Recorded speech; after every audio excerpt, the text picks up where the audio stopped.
journey, which started with you becoming a Teal Fellow, so dropping out of college. Was that a difficult decision to make? Honestly, I really like pissing my parents off, so the second I got the chance to drop out of college, I said yes immediately. It was kind of a no-brainer too, because I already had several full-time job offers, so this was really just a free $100,000 to do whatever I wanted. The interesting thing about the Teal Fellowship too is they don't expect you to start a company. You can go off and do research. At some point, they wanted me to just travel, so it really is just like a $100,000 grant, and it's unique because if you did start a company, they're not taking any equity in your company. So yeah, it was free money and an opportunity to really make my parents angry, so I took it. So what did you end up doing with the money?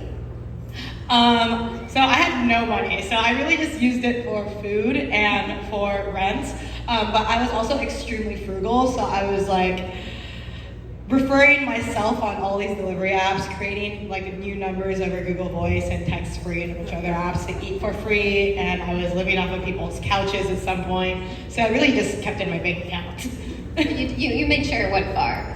And so then you end up at Snapchat reporting directly to Evan Spiegel, correct? Yep, so I was at Quora before that, and then Snap approached me and essentially went like, hey, you're young, you can report directly to Evan Spiegel. We're a small team of 10 people. And it just seemed like such a unique opportunity for someone that was like 19, 20 years old that I was like, oh, hell yeah. And I took that, yeah.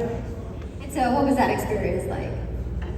Pretty incredible, because Evan was in the office with us near every single day. We were going in on weekends working, and I mean, I think he's a brilliant when it comes to product. And he gave us a lot of autonomy. Like, I remember going like, oh, I'm not too happy working on like chat 3, which is like group chat, etc. I'd rather do something more interesting. And he was like, how about you go think about like how we could change stories? And that's when we started working on localized stories, which became Snap Maps. So you were responsible for Snap Maps. I wouldn't say I was solely responsible, but I was working on like localized stories, which is similar. Okay, and so is that when you left to start Scale AI?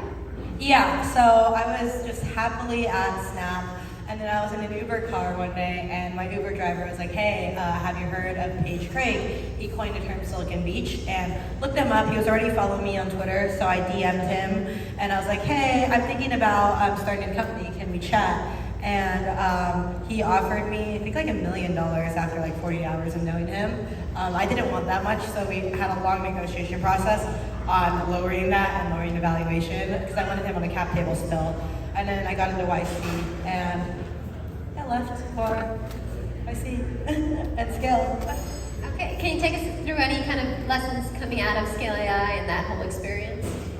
Yeah, so we were known as a team that was pivoting a bunch. Like, we started off with ClassPass for clubbing, terrible idea, and then decided we wanted to do something better for the world. So we went into healthcare and quickly realized that that idea also sucked, and then pivoted to Scale. And how we tested all these ideas were we made landing pages and really just tested traction on the landing pages. This is generally the best way to test whether your product's even viable, because it's quick, like it's the quickest MVP you can do. And then Scale was a landing page that went like viral, I'd say, because we called it like API for Humans, which is, I'd say, is controversial. It hit like top number 1, 2, or 3, one of those, on Product Hunt. And a VC reached out to us and it was like, hey, we want to invest. So accidentally entered the fundraising process there. And then afterwards, I'd say we learned that enterprise is just like very easy to brute force. If you can make something for like one enterprise customer, chances are it can be used across like multiple different customers. So we just mass emailed every single like YC founder. We're like, hey, we have an API for Humans. Is there any work that you outsource? And we started getting like very, very random requests from like people wanting us to call people and scam them, essentially. It felt like we were like a sales team on demand. We thought we were gonna take over like the BPO industry actually when it came to phone calls.